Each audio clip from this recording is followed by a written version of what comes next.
All right, welcome to the Pierce County Council Public Safety Committee meeting. The date is June 9th, 2025, and the time is 1:30. Clerk, can you please call a roll? Yes, good afternoon. Councilmember Yombe. Here. Councilmember Hitchin. Here. Councilmember Morrell. Excuse? Councilmember Denson. Here. And Councilmember Herrera. Here. You have 4 members present. And we have a quorum.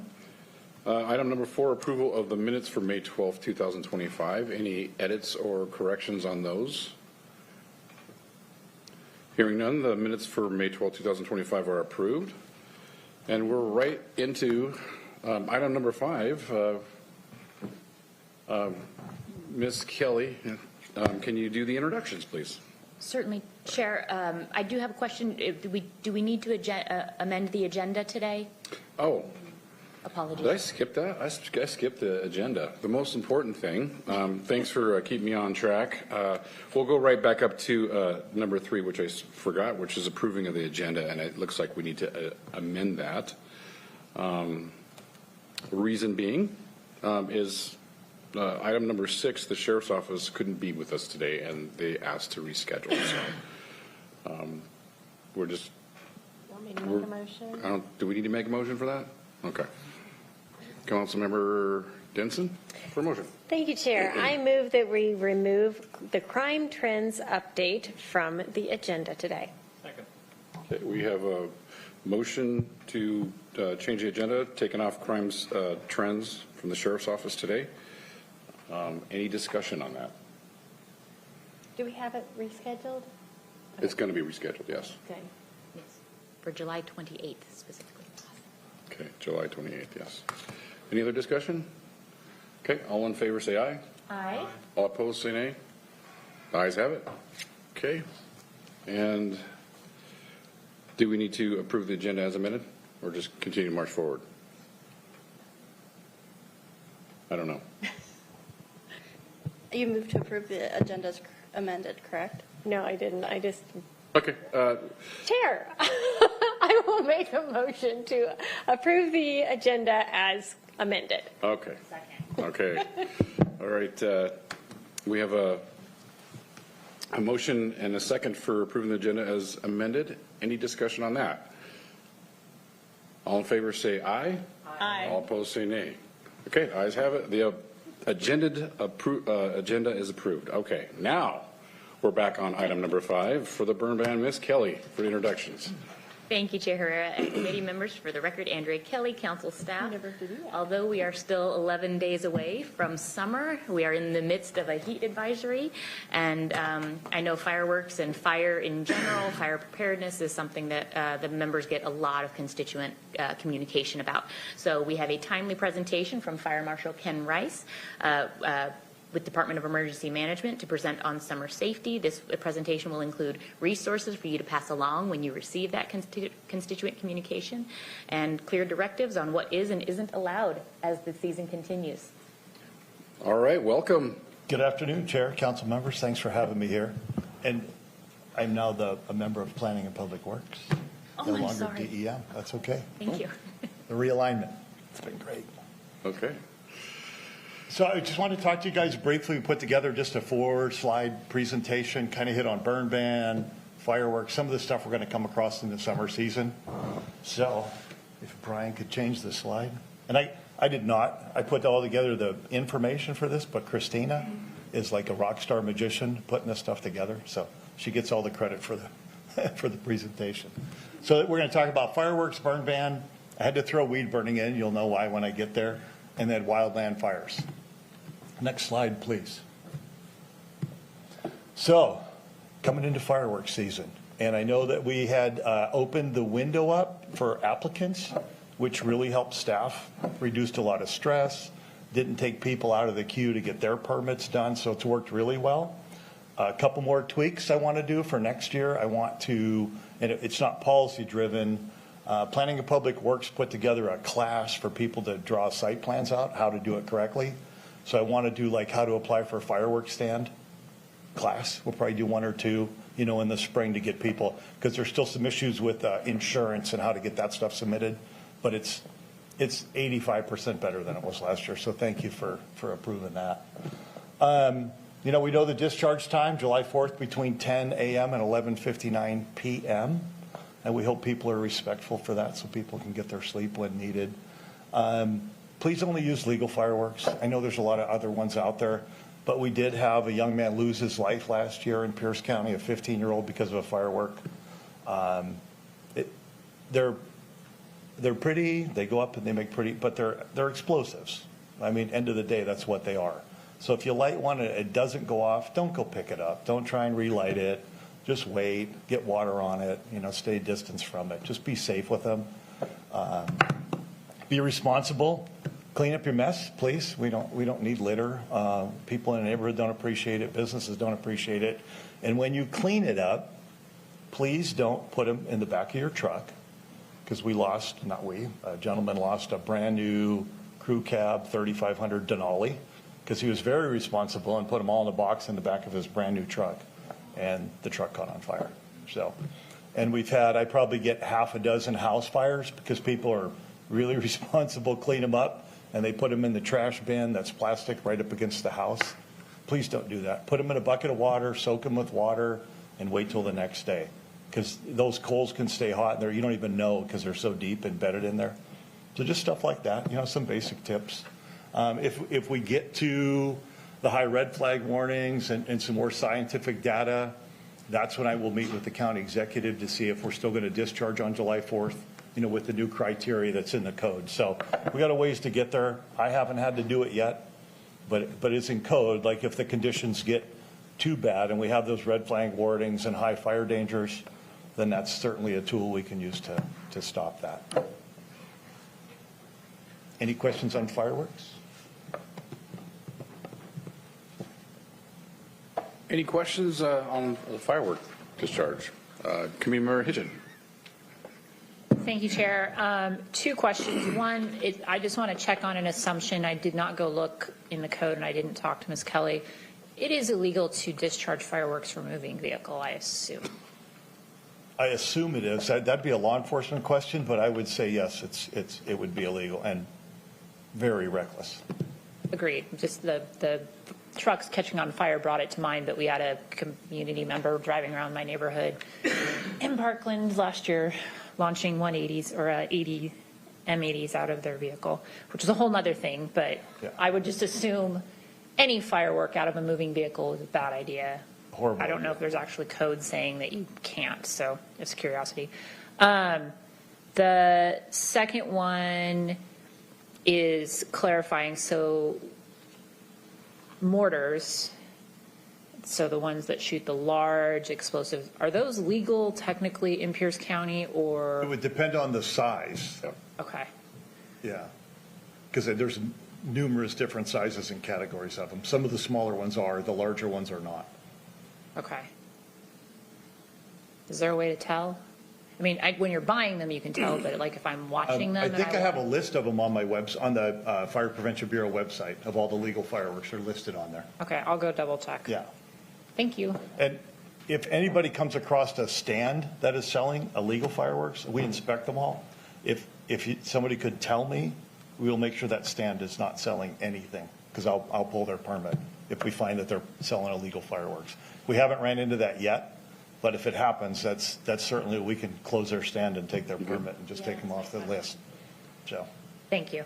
Oh, thank you for those questions. I had a quick question. Oh, no. Committee Member Morrell got a question. I'll let him go first. Sorry for coming in late, Mr. Chair. Yeah. But you had brought up stands. Mm-hmm. Are you limiting the amount of applications and permits that you issue in Pierce County? There's a limit in code by the amount. It's driven by population. Okay, so I don't think I think we usually hit about half that number, because I think the number last year was like 71 or somewhere around there. We're usually, I think last year we did 37. I think we're at 41 this year. So. okay, and then it's my understanding that with the mortar displays, that if they go up and explode, they're not legal? Legal. Correct, if they explode, but some of the smaller mortars will just shoot like a a spark tube up. Right, so if it goes up and blows up, Correct. it's illegal. Correct. Okay, thank you. I had a quick follow-up question on what you said about the amount of permits that are allowed. You said per population. Does it take into account of the non-state regulated fireworks stands? Because at any given time we have 80 to 100 in Pierce County. Well, we only deal with unincorporated. Got it. Okay. So I think those are the ones. Like I said, I think we had 37 last year, 41, so it does not take into account cities and towns. Okay. What about, well, we have tribes that are unincorporated. Negative. Yeah, Okay. it doesn't take that into account either. Okay. Appreciate your emphasis on the safety of things. You know, it was tragic with that one child, but at any given 4th of July, there's dozens of people who are getting hurt, adults and children. So appreciate you highlighting that. My last year at Kitsap, one of my good friends who works there, his son blew 3 fingers off.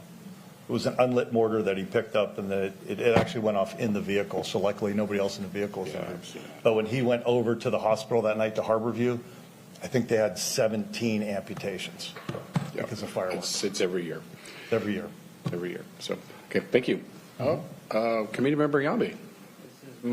This is more in response to Chair Hitchens' question, but I believe, I'm not a lawyer, but it looks like in Washington RCW, it's unlawful for any person to discharge or use fireworks in a reckless manner, which creates a substantial risk of death or serious physical injury to another person or damage to another property of another, and it looks like it's a gross misdemeanor. I would say discharge out of a vehicle would be reckless. Yeah. Yes. Thank you for that. And for the record, he already spoke, but Committee Member Morales here. Next slide, please. Fireworks violations, South Sound 911 has their number to give a call up there. You can report online, you can call them, so that's a nice way to not overwhelm 911 because they're going to get plenty of calls, so they set up a separate line just for fireworks violations. Next slide, please. Anybody have any questions on that one? That's a kind of, if we get any type of contact with our constituents, it's something along those lines. Committee Member Denson. I don't know that I really have a question, Chair, but yes, I get lots of very frustrated residents that they are seeing the big fireworks, assuming they're illegal. They probably are. And enforcement is really hard because from what I've heard from our law enforcement professionals, they're like, if we're not right there, if we don't actually see them light it off, and of course, by the time they get there, especially if folks know they're coming, they stop. So it's just incredibly frustrating. I don't know if there's any tips you can give, and I don't know if you know offhand the fines. We have fines. It's really hard to enforce the violations. The enforcement part is a problem because, like you said, law enforcement's busy. I think they're stretched pretty thin still. Yes. And then, coming from that world, you're busy with a lot of other stuff. And without seeing them do that, and I think in all my years in law enforcement, I saw somebody do it. Like one time, I just happened to be there. It's rare. And I don't know. I just ask people to use the legal ones and, stay within there. Just for respect out of your neighbors and people that don't really like fireworks, plus the safety part. If you're getting that other stuff, you don't know the amount of explosives in it, how it's going to react. Leave the big stuff to the professionals. That's my recommendation. Thank you. Thank you for the question. Committee Member Hitchin. Thank you, Chair. If there's somebody, let's say somebody's doing a larger event, they have lots of people, that kind of thing, but it truly is a fire danger, could you potentially not just report that fireworks are going off, but call 911 and say potential fire and fire would show up? I feel like a fire truck driving through a said party might shut it down. Yeah, and I'll never tell people not to call 911. If they think that's a true emergency and there's a fire hazard, go for it. And they can dispatch the fire department to take a look at it. And then the fire can request that one of my guys comes out.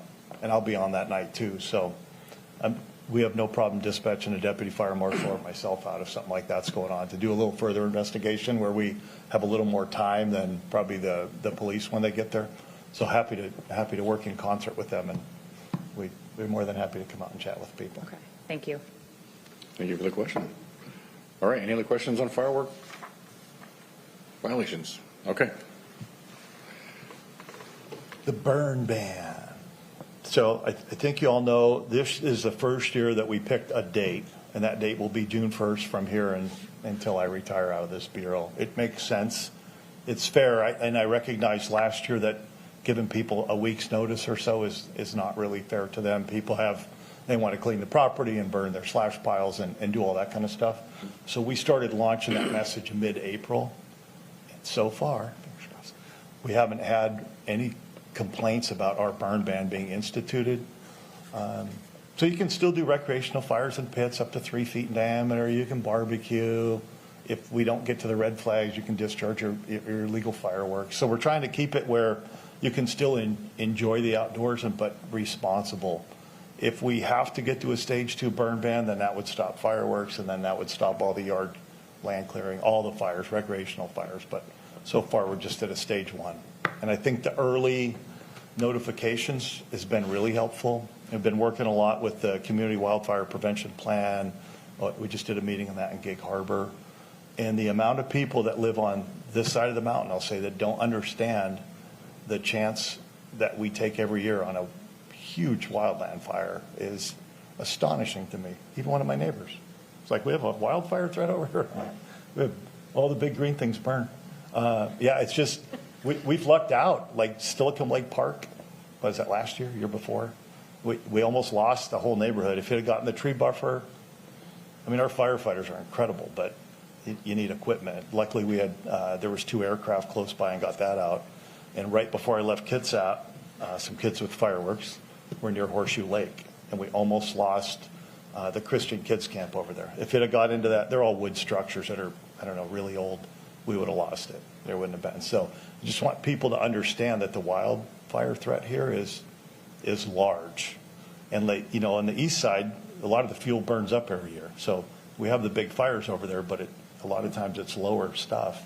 Here, if we get into a big tree buffer or a forest, Key Peninsula, I mean, a lot of these rural areas where the propensity is there. We just have to keep people, and I don't want to say vigilant, but definitely diligent about what they're doing and just pay attention. Like even if you have the recreational fire, put it out. I think that might be on the next slide. I think we talked about. Oh, weed burns. I'll get that in a minute. But if you have a small fire, put water on it when you're done. Stir it up. I've had people tell me, the coals were all white. We thought they were cold. I'm like, no, they're actually probably really hot. Internally, especially, it depends on what you're burning too.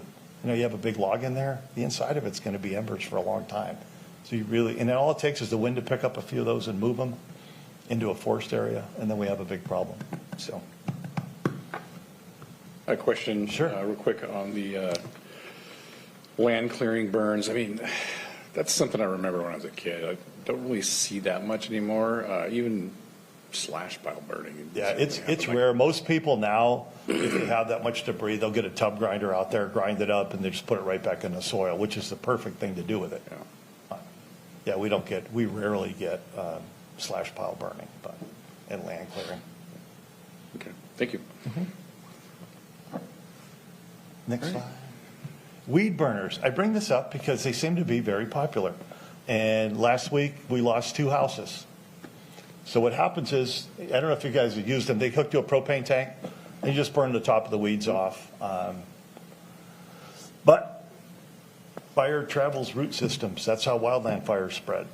So both of these were 30, 40 feet away from the structures, and they thought everything was good, and then they went inside or left the house and got a phone call subsequently that their property was on fire. So if you are using these, once again, be very diligent about what you're burning. I would say when you're all done, soak that area with water. I mean, your weeds are going to grow back probably faster because of, you're feeding water. But if it gets in that ground system, it's dangerous. There's a lot of safe chemicals you can use for weed killing and all kinds of different tools. Weed burners, and like I said, I brought it up. I probably had a dozen at Kitsap, and we had 2 last week. So if people are running, just tell them to pay attention, please. Yeah. That's great advice, because I have a neighbor who's 98 years old, and he's a World War II veteran, and he loves his weed burner because he can't get down and get those weeds. And I'm just happy that he's not using oil. No, Sure. 'cause that's what we used to do in the old days. But Yeah. quite interesting. Community member Hitchin. Used oil? I'm super. Oh yeah, old motor oil used to be the weed killer of the day. Oh, good Lord. Yes. Okay. So are weed burners legal during a burn ban? My brain says it should not be, but I'm getting mixed messages, so.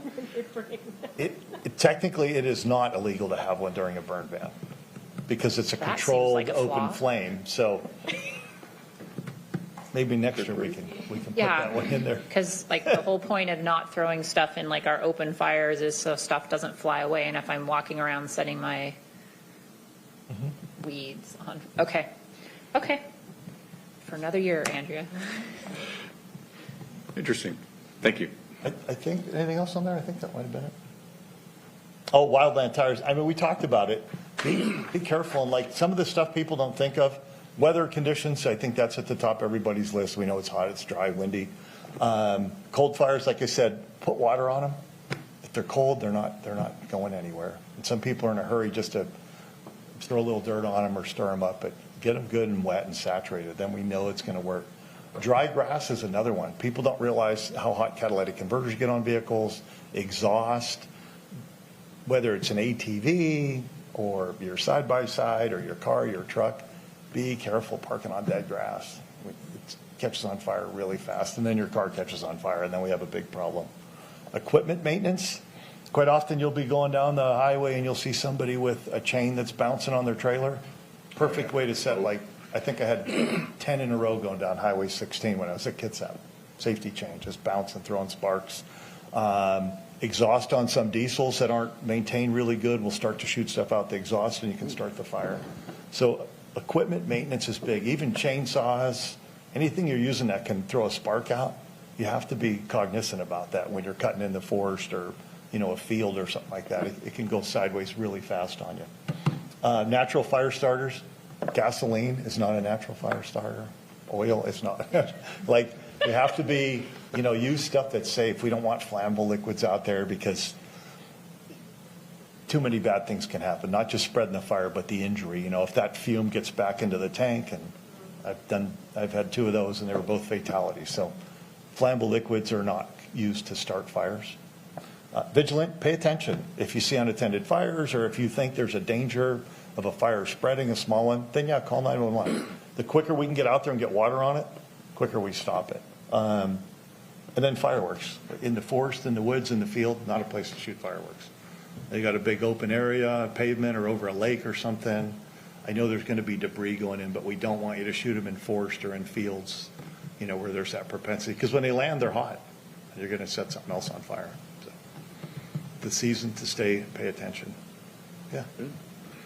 All right. Anybody have any other comments or questions? It's just short. Miss Kelly's got one. Or no, we got. Let me get community member Denson's got a question first. Just a quick comment. I run into people all the time who are like, I've lived here for 50 years. We don't have wildfires here. And they will just push back on me strongly. So having it come from somebody like you is really, really helpful. And to that point, are you guys going to put out videos or any educational things that I can share that they may listen to a little bit more? I mean, we have some stuff on the website, and then I think Jessica's finishing up that community wildfire prevention plan. So I think she just sent it out as a rough draft to be looked at. So that's going to be really good at driving people to that type of information. And I guess you could remind them of Sumner Grade. Yeah. That wasn't 50 years ago. Great. So, Thank you. Yeah. Yeah, and all the fire services are busy day in and day out running medical calls and just doing their stuff. And a lot of people aren't trained in wildland response. We just met with DNR, and they're really geared up. They have a lot of aircraft on this side, and then they have a lot of contracts with private aircraft, so they can get moving. But there's a time delay, and like when I say a standard fire doubles about every 30 seconds, you get a good wildland fire going with a little back breeze into it, it's going to grow way faster than that. And then they got to try and catch it when they, and if it gets too bad, then we can't even get aircraft up to fight it. So, yeah, we want to prevent them while we can. Okay. All right, Committee Member Morrell. Thank you, Mr. Chair. You reminded me of the Sumner grade fire. Did they ever come up with a cause for that one? I don't know. I wasn't here for that one, so, but I will research it and find out. Thank you.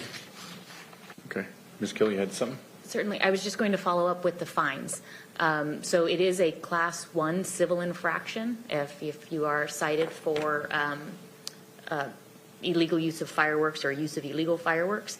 And there are certain infractions that go by state RCW. This one specifically calls out for a county to have established its own amount, and the Class 1 civil infraction according to PCC 1.16120 is $600. So it is a significant fine. So that's got a little bit of teeth to it. Yeah. Okay. I was going to ask about, so you're in Public Works now. Correct. I can only imagine that Public Works maintaining our parks, keeping underbrush out of our, some of these areas that, because a lot of people try to use our parks when it comes to firework lighting. Have you talked to them a little bit about some of our infrastructures that may not be maintained as well? Because they have a lot of work to do when it comes to maintaining, when it comes to cutting grass and things like that. They do, and I have not had that conversation with them yet. I know there's a new director coming on board here pretty quick, so then we'll get everything vetted out, so I know who to actually sit with and have that conversation. I'm more on the planning side, Sure. but I have seen some that could use some attention. Okay. But that every little bit helps. So Yeah, absolutely, especially when there's dead brush and dead plants. Just that little bit of fuel is all you need to get one of those going, and then it's just going to be off to the races. Committee Member Morrell sparked a question or a comment. Thank you, Mr. Chair. To follow up on your question, we don't allow fireworks in our parks. Correct. So if they're there, then that's an easier one than trying to catch them shooting it off. Yeah. So anyway, thank you. Yeah, but people do live around him, and you could catch some shrapnel, and we just, okay. All right, anything else? Okay, a short one. We'll take that every now and then. We got a big day tomorrow, County Council. So, Ms. Kelly, what do we got moving forward?